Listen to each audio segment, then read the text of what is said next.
particle of mass 0.3 kg is subjected to a force F is equals to minus kx with k 15 Newton per meter. What will be its initial acceleration if it is released from a point x is equals to 20 centimetre. बहुत बढ़िया बच्चों, मास दे रखा है particle का, force दे रखा है हमारे पास minus के एक्स।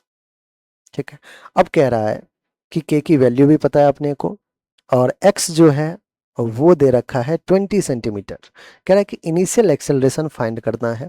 बच्चों एक्सेलरेशन के लिए आप कहोगे कि सर हमने तो सुना है कि एक्सेलरेशन होता है फोर्स अपॉन मास। आपने बिल्कुल सही सुना है, फोर्स है हमारे पास माइनस के एक्स अपॉन मास है बच्चों एम।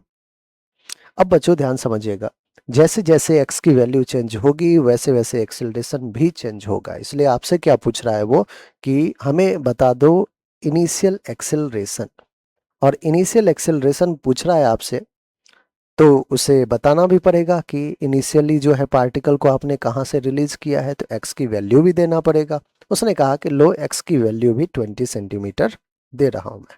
आपका कोई दिक्कत नहीं, अब तो हम निकाल ही लेंगे। माइनस का के की वैल्यू है 15 न्यूटन अपॉन मीटर। ठीक है बच्चों, इनटू एक्स, एक्स की वैल्यू है 20 सेंटीमीटर। सेंटीमीटर को डिवाइड कर दीजिए 100 से, मीटर हो गया, और divided by mass that is 0.3 kg।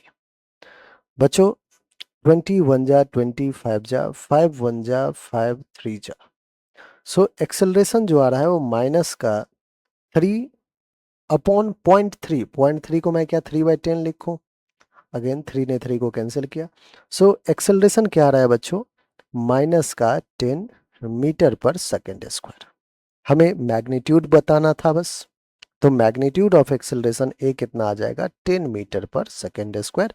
यही बच्चों हमारा बिल्कुल करेक्ट आंसर।